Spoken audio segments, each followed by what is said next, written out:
bulan ini adalah keluarga yang mengasihi Tuhan. Saya kasih tema pada minggu ini adalah keluarga yang dipulihkan. Amin. Saudara, kita harus dipulihkan dulu, baru kita bisa mengasihi Tuhan. Amin. Amin. Ya. Amin. Next, karena keluarga yang dipulihkan ini merupakan tanda keluarga itu mengasihi Tuhan. Bisa bilang amin. Amin. Keluarga yang dipulihkan merupakan suatu tanda bahwa keluarga itu mengasihi Tuhan. Ya. Puji Tuhan, hari-hari ini kita selalu bicara tentang pemulihan. Ya, pemulihan pribadi. Kemarin kita baru ikut program pemulihan, ya. Bejana baru, ya. Gereja ini juga setiap minggu ikut pemulihan juga. Sampai saat ini juga kita masih dipulihkan Tuhan. Amin. Kita harus dipulihkan terus. Kenapa harus dipulihkan? Supaya hidup kita ini semakin kuat dalam Tuhan. Supaya hidup kita ini semakin kokoh dalam Tuhan. Kenapa harus dipulihkan terus? Supaya hidup kita ini semakin hari semakin adalah hidup yang berkenan di hadapan Tuhan. Amin. Kita baca ayat di dalam Kejadian pasal 6. Ya, sudah ada di depan. Kita baca sama-sama ayat ini. 3, 2, 1. Tetapi Nuh mendapat kasih karunia di mata Tuhan. Inilah riwayat Nuh. Nuh adalah seorang yang benar dan tidak bercelah di antara orang-orang sezamannya. Dan Nuh itu apa? Hidup bergaul dengan Allah. Saudara, puji Tuhan, ya. Saya ambil suatu contoh dari keluarga Nuh. Ya. Keluarga Nuh ini merupakan contoh buat kita, keluarga-keluarga yang ada di zaman ini. Sudah melihat keluarga Nuh, kita tahu bersama. Dia punya istri, punya anak 3 dan punya menantu. Keluarganya ini utuh, mulai sebelum air bah, sebelum datang air bah naik di atas batra dan datangnya air bah, dan setelah itu keluarga kita utuh. Amin. Amin. Memang tidak banyak diceritakan tentang Nuh dalam Alkitab. Pas waktu Tuhan mau menghukum dunia pada zaman itu dengan air bah, baru muncullah nama Nuh. Ya. Tidak diceritakan sebelum air bah Nuh itu seperti apa. Tidak disampaikan oleh firman Tuhan Nuh hidupnya seperti apa.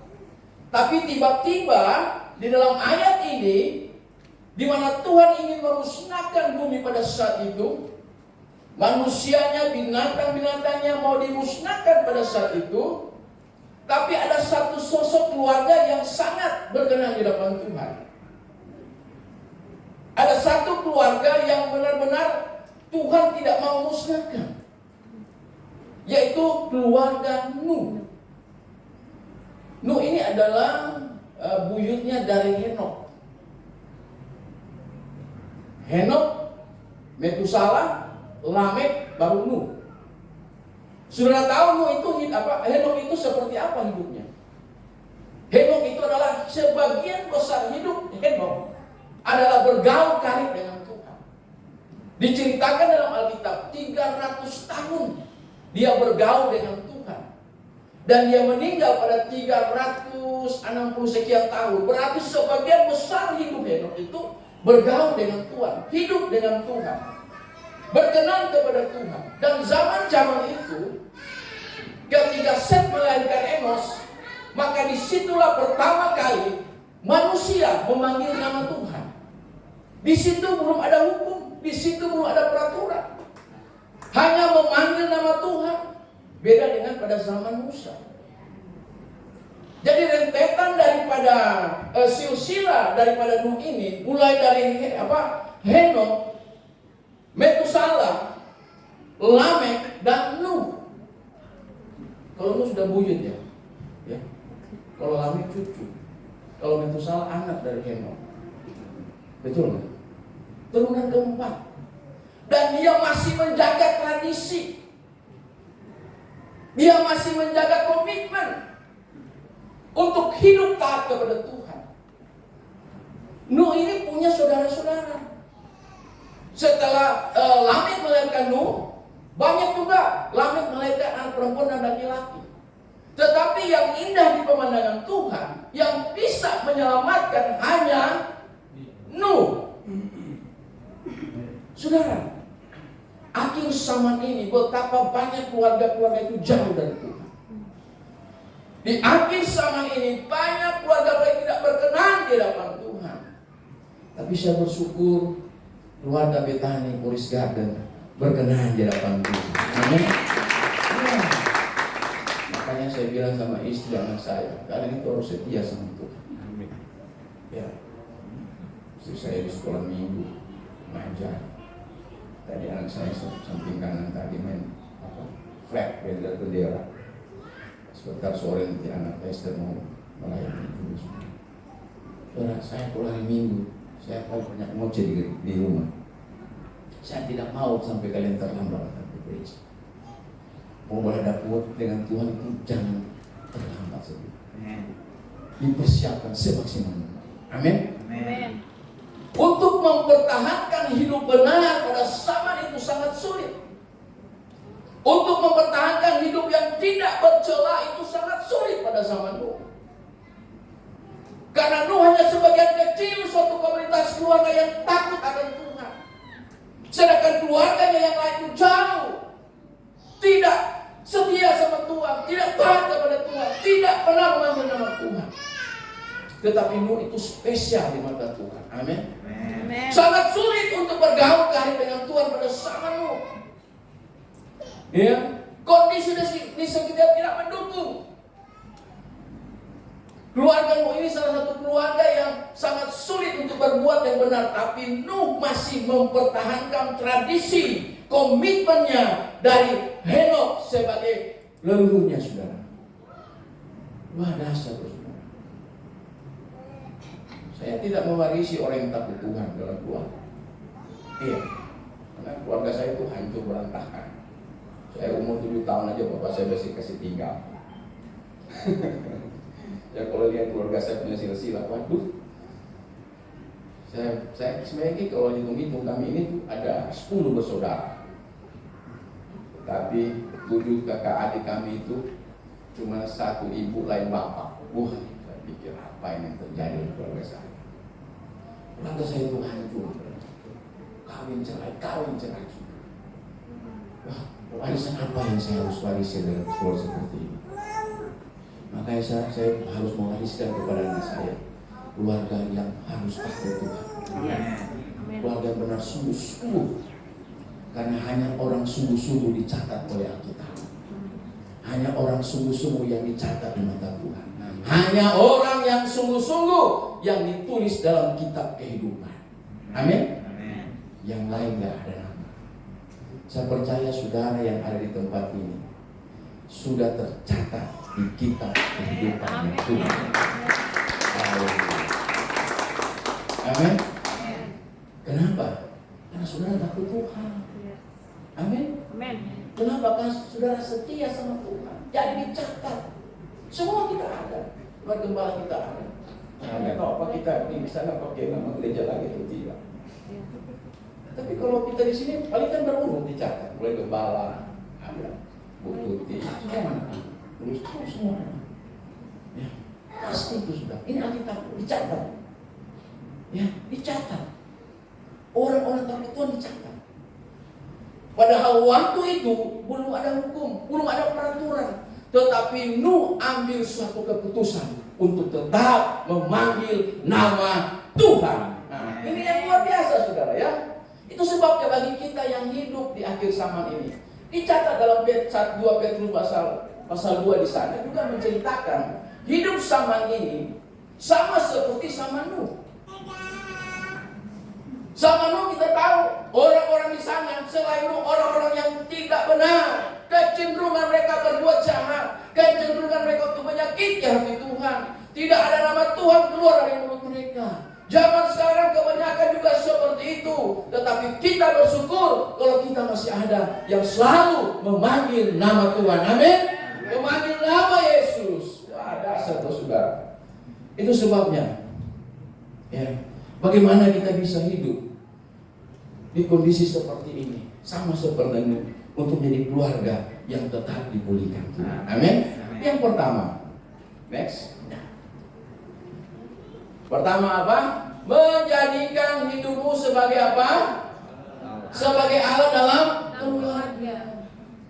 Saudara, keluarga yang pertama itu Tuhan ciptakan keluarga yang pertama itu adalah Adam dan Hawa. Dan waktu Tuhan bilang dia waktu diciptakan menjadi siapa? Mirip Tuhan. Mari kita menjadikan manusia itu serupa dengan kita, segambar dengan kita, teladan dengan kita, itu kata firman Tuhan. Tetapi pada saat Allah menjadikan manusia yang pertama, keluarga yang pertama, karena Tuhan berkati Adam dan Hawa itu menjadi keluarga yang pertama diberkati oleh Tuhan, dengan wajah Tuhan, dengan mirip Allah, ya, dengan karakter Allah, dengan gambar Allah. Tetapi karena ada iblis datang menggoda manusia yang punya gambar sifat seperti Allah, itu rusak, ya, rusak. Tetapi Allah tidak pernah berhenti untuk memulihkan keluarga. Amin. Dia tidak pernah berhenti. Adam boleh gagal, Hawa boleh gagal, tapi saya percaya kita di sini nggak boleh gagal. Amin. Tepuk tangan dulu buat Tuhan. Ya. Itu sebabnya yang pertama, menjadikan hidupmu sebagai Allah dalam keluarga. Bukan berarti kita ini berubah jadi Tuhan. Bukan berarti kita berubah jadi Allah. Ada ayat yang menjelaskan, pertama di Kejadian pasal 33 ayat 10. Sudah? Tetapi apa? Kata Yakub, janganlah kiranya demikian, jikalau aku telah mendapat kasihmu. Terimalah persembahanku ini dari tanganku, karena memang melihat mukamu adalah bagiku serasa melihat wajah Allah, dan engkau pun berkenan menyambut aku. Sudah tahu gak cerita ini? Ini tentang Esau dan Yakub. Cerita tentang Esau dan Yakub tidak lain bicara tentang kacang merah, betul nggak? Tentang apa? Mengambil alih berkat daripada Ishak, ya. Sudah tahu nggak? Dan waktu itu Esau marah sama Yakub. Esau dendam sama Yakub, dan Esau punya niat untuk membunuh Yakub. Sehingga Yakub tahu berita itu, dia lari, ya, dia pergi ke pamannya Laban, dan dia hidup sekian lama tahun di sana. Nah, waktu dia balik, dia pulang, dia punya pikiran begini, aduh, sampai-sampai kalau saya ketemu dengan kakakku, itu kakak beradik, kembar, saya pasti akan dibunuh. Saya minimal mungkin saya nggak diterima. Sehingga waktu perjalanan pulang kembali, dia mengatur suatu siasat, ya, sehingga kalaupun Esau marah, nanti ada orang-orang atau budak-budak Yakub akan dibunuh. Itu pikir Yakub. Tetapi nyatanya beda, saudara. Ketika dia jumpa dengan Esau, Esau tidak seperti apa yang dipikirkan Yakub. Esau tidak seperti yang diharapkan Yakub, tetapi beda. Sehingga waktu dia lihat Esau yang tidak lagi marah, tidak lagi benci, tidak lagi niat untuk membunuh, maka Yakub bilang apa? Karena memang melihat mukamu adalah bagiku serasa apa? Melihat wajah Allah. Kita lihat dulu dalam ayat yang Kejadian pasal 50. Nanti saya ambil satu kesimpulan dalam kedua ayat ini. Ayat 50, pasal 4 ayat 19 bilang begini. Tetapi Yusuf berkata kepada mereka, janganlah takut, sebab aku inikah pengganti Allah. Nah, ini cerita juga beda. Sama tapi beda dalam kasusnya, saudara. Ya, ini kasusnya apa lagi, saudara? Sudah tahu nggak? Ini cerita tentang Yusuf. Ini Yusuf yang sudah ada di Mesir. Dan ini Kejadian pasal 50 adalah akhir-akhir daripada Yusuf mau meninggal. Waktu itu Yakub sudah meninggal sebagai ayahnya. Nah, saudara-saudara daripada Yusuf ini pernah berbuat jahat sama Yusuf, betul nggak? Pernah dia dibuang dalam sumur, dijual kepada orang Mesir. Ya, Yusuf seakan-akan waktu itu dia menderita, dia sakit. Ya, dia kecewa kepada saudara-saudara ini. Kenapa kalian berlaku kasar, berlaku jahat terhadap hidupku? Tetapi ketika Yusuf berada dalam suatu kehidupan yang sangat baik, suatu kehidupan yang diberkati Tuhan, ya. Dan kita tahu cerita bersama bahwa saudara-saudara Yusuf datang ke Mesir untuk membeli gandum pada itu terjadi kelaparan. Ya. Dan waktu itu Yusuf melihat mereka. Apakah Yusuf punya rasa dendam? Apakah Yusuf punya rasa benci? Apakah Yusuf mengingat-ingat kejahatan mereka? Mungkin saudara-saudara berpikir, ya, waktu bapaknya masih ada, Yakub masih ada, mungkin Yusuf tidak akan berbuat jahat kepada mereka. Tapi ketika Yakub meninggal, tinggal Yusuf yang akan berkuasa. Mereka ketakutan. Mereka pikir jangan-jangan Yusuf akan membalas kejahatan. Tetapi Yusuf bilang apa? Tidak. Maka dia bilang apa? Aku ini pengganti. Amin. Amin. Dalam kesimpulan daripada kedua ayat ini menjelaskan bahwa sifat-sifat karakter Allah ada dalam kedua tokoh Alkitab ini. Amin. Tidak membenci, tidak pemarah, tidak mengingat-ingat dosa kesalahan, suka menolong, memiliki belas kasihan. Nah, inilah yang harus kita taruh dalam kehidupan keluarga kita masing-masing. Amin. Yaitu sifat karakter Tuhan ada dalam kehidupanmu. Entah engkau sebagai suami, entah engkau sebagai istri atau anak-anak. Tunjukkan karakter Allah dalam hidup keluarga. Maka ini salah satu poin penting supaya keluarga kita itu dipulihkan. Amin. Amin. Amin. Ya. Tadi bajuan di rumah, kasih lihat itu wajah Tuhan. Wajah Tuhan seperti apa? Lembut, manis. Betul nggak? Pak Victor, Pak Seo, Pak Luhut di belakang. Di rumah kasih lihat wajah Tuhan. Senyum-senyum masuk rumah. Amin. Itu wajah Tuhan begitu. Jangan kusut, jangan karena ada masalah-masalah di pekerjaan terus pulang-pulang mukamu kusut. Itu bukan wajah Tuhan. Amin. Bagaimana istri anakmu dipulihkan Tuhan? Kalau setiap engkau pulang wajahmu seperti itu, karaktermu seperti itu. Amin, saudara. Amin.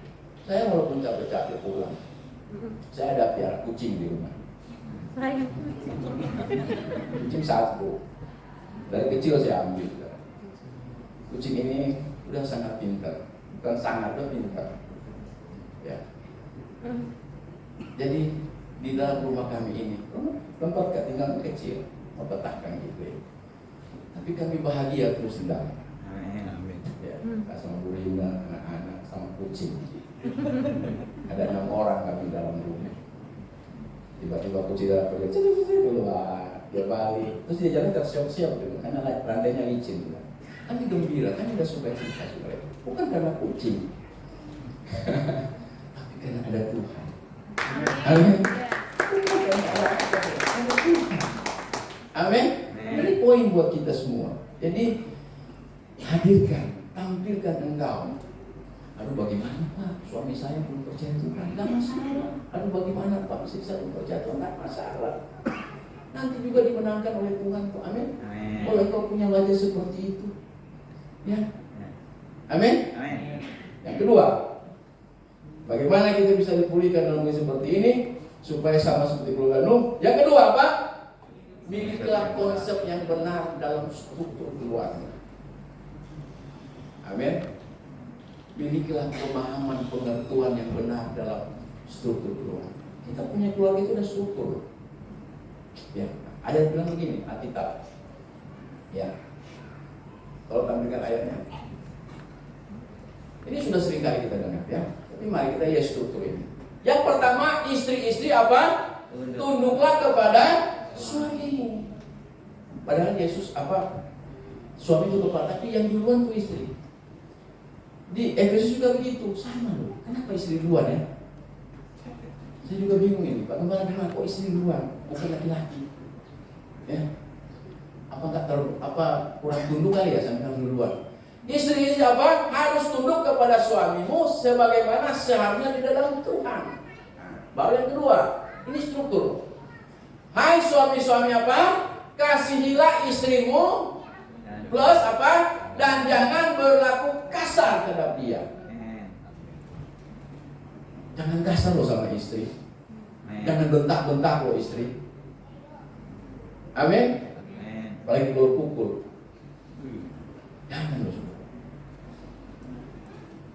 Kalau saya belum pernah pukul istri, tapi kalau istri pukul saya itu sering.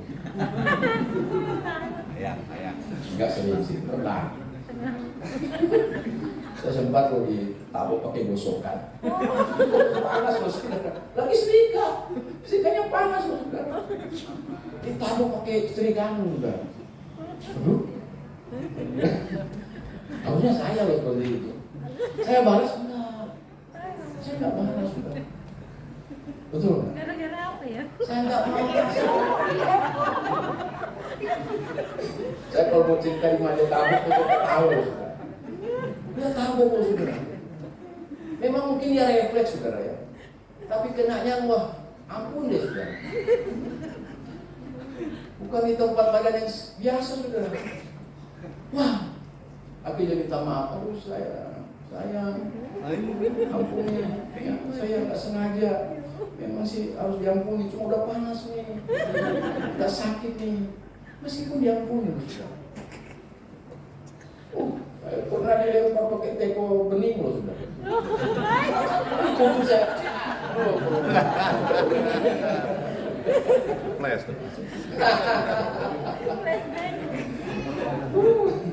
Saya bilang puji Tuhan kalau dapat suami seperti saya, tidak membalas jahat dengan jahat. Luar biasa. Kalau tanya dia bilang masih aku ya kok. Ya, enggak tanggung dia saudara kalau ajar saya pakai teko bening loh saudara. Sampai hancur teko hancur ya, saudara. Tapi saya mau mengasihi dia. Ya. Ke struktur yang ketiga apa? Hai apa? Anak-anak apa? Taatilah orang tuamu dalam segala hal, karena itulah yang indah dalam Tuhan. Amin. Engkau mau indah dalam Tuhan anak-anak? Yes. Taat orang tua. Ya. Baru struktur yang berikut, hai bapak-bapak atau orang tua, janganlah sakiti anak-anakmu. Amin. Istri harus tunduk. Ini konsep Alkitab, ini struktur kepada suami, karena itu sama seperti jemaat tunduk kepada Tuhan. Suami juga harus mengasihi istri dan yang berlaku kasar kepada istri, karena itu sama dengan Kristus mengasihi istri. Mengasihi istri, mengasihi jemaat. Sehingga saya akan punya statement. Cuma saudara jangan ikut seperti saya. Sebenar-benarnya suami tetap salah. Karena saya ambil konsep ini saya loh saudara. Ini ekstrim buat saya. Ya. Sesalah-salahnya istri. Jangan itu saya saudara. Iya. Yang salibkan Yesus apa? Jemaat loh, umat. Iya kan? Tapi yang mengampuni umatnya yang menyalibkan Yesus apa? Yesus sendiri. Ketika Yesus dalam kayu salib, ampuni mereka. Betul nggak saudara? Ya. Yesus benar atau salah? Benar, disalahin saudara. Jemaat salah atau benar? Salah, dibenarin. Betul nggak? Ya. Sudah ketika ada istri begitu, itu engkau ingat Tuhan aja. Sudah habis selesai ceritanya. Nggak usah pikir panjang saudara. Amin. Jangan harap istri, ya, suamimu akan mengasihimu kalau engkau tidak tunduk kepada suami. Begitupun sebaliknya. Jangan harap suami istri akan tunduk kepadamu kalau engkau tidak mengasihi istrimu, apalagi kalau engkau kasar. Amin. Amin. Jangan anak-anak, orang tuamu akan menyayangimu, memperhatikanmu kalau engkau tidak taat kepada orang tua. Begitupun sebaliknya. Jangan harap orang tua, bapak-bapak, anak-anak akan taat kepadamu kalau engkau tidak sayang kepada anak-anakmu. Saudara, ini ada timbal balik, saudara. Jangan cuma seenaknya kita sendiri, semaunya kita sendiri, seakan-akan itu benar. Tetapi kita sudah melanggar konsep dan struktur keluarga sesuai dengan firman Tuhan. Bagaimana keluargamu akan dipulihkan kalau engkau melanggar struktur ini? Amin. Amin. Amin. Yang ketiga. Apa yang ketiga? Menjadi keluarga yang saling mengasihi dan menyayangi. Ayatnya kita buka dalam Roma pasal 12 ayat 10 bilang apa? Hendaklah kamu apa? Saling mengasihi sebagai saudara dan apa? Saling mendolik dalam memberi hormat. Efesus 4 ayat 2 bilang apa? Hendaklah kamu selalu rendah hati, lemah lembut dan sabar. Tunjukkanlah kasihmu dalam hal apa? Saling membantu. Itulah yang kau harus lakukan dalam keluargamu. Amin. Amin. Saudara, istriku begitu begini. Satu saat, padahal buat lama-lama ini sih. Mami bangga loh punya suami seperti Papi. Lalu aku nyanyi melayan ke awan. Baru akhir-akhir ini sudah bangga. Wah, saya seperti ada siram air apa itu langsung seger. Baru sekarang loh sudah. Udah lama ini sudah. Berarti saya sudah tunjukkan hidup saya di dalam kehidupan mereka. Amin. Amin. Saya kalau pulang rumah itu belum masuk rumah saya menyapu dulu depan. Kalau kotor saya ngepel depan. Saya harus nyapu dulu. Tetangga-tetangga takut ada CCTV bisa lihat. Di kontrakan saya cuma saya yang nyapu di situ. Cuma saya. Kalau saya lihat cuma saya. Kalau mau periksa setiap saya pulang. Masuk dalam di depan saya mesti nyapu lagi, ngepel. Sampai di tempat cuci piring masih saya cuci piring. Kamar mandi masih saya sikat. Masa lu baru pulang kerja loh. Mereka ada, istri saya bilang apa? Tuh, lihat tuh Papi tuh. Tuh kalian lihat tuh Papi capek-capek. Dari tempat kerja masih juga mau ngepel, masih mau nyapu, masih mau cuci piring, masih mau sikat kamar mandi. Tuh nggak saudara? Ini kesaksian yang saya mau ceritakan buat saudara. Saling mengasihi dan saling apa? Melayani. Ya. Kalau tengah malam mereka lebih lapar, pada nasi di rumah mungkin habis. Saya harus keluar loh cari makan, beli keluar, beliin mereka. Saudara, saya mau melayani keluarga saya sendiri. Amin. Saya mau tunjukkan pelayanan kasih kepada mereka. Ya. Jangan heran sampai suami istri saya bilang apa tadi? Bangga punya. Wah, harusnya saya dulu bilang begitu. Bisa balik. Harusnya saya bangga punya istri seperti ini. Tapi dia bilang, saudara begini saudara. Kita ini kan hidup dalam keluarga. Saya kembali kepada ayat pokok tadi sebentar. Itu sangat sulit loh hidup pada saat itu. Tidak ada dukungan dari keluarga yang lain. Tidak ada support dari keluarga yang lain. Karena papanya udah meninggal, kakeknya udah meninggal, buyutnya udah meninggal, nggak ada lagi yang bisa mensupport. Hanya lu sendiri hidup yang masih baik dengan Tuhan. Tetapi ketika zaman itu Nuh masih mempertahankan hidup benar dapat Tuhan, hidup yang tidak bercanda dalam Tuhan, belum ada hukum, belum ada peraturan pada saat itu, tapi Nuh bisa loh melakukan hal itu. Kita sekarang ini zaman apa? Sudah ada gereja, amin. Tiap minggu dengar firman, sudah ada hukum dunia, hukum negara, hukum dari Tuhan sudah ada pada kita. Harusnya kita ini lebih hebat dari Nuh. Amin. Harusnya kita lebih dahsyat dari Nuh. Nuh saja tidak hidup seperti sekarang, dia bisa hidup baik. Iya, bisa. Bagaimana kita dalam keadaan sekarang? Yang sudah tersedia fasilitasnya dengan baik. Ada gereja, ada hamba Tuhan gembala yang menemani kita. Ada penata layak, ada komunitas yang saling mensupport, mendukung. Inilah kita manfaatkan supaya hidup kita ini senantiasa benar di mata Tuhan. Dan suatu saat nanti, sebagaimana kata kita, seperti zaman Nuh, yang akan Tuhan musnahkan saat itu. Demikian juga sama sekali. Tuhan akan musnahkan bangsa-bangsa, negara, bahkan bumi ini akan hilang. Tetapi orang yang takut Tuhan, orang yang benar, pasti akan diselamatkan Tuhan. Tepuk tangan yang meriah buat Tuhan. Amin. Saya percaya bibit-bibit kebenaran yang sudah ditanamkan bagi kita semua sampai hari ini akan membuat iman kita, kesetiaan kita semakin indah di hadapan Tuhan. Amin.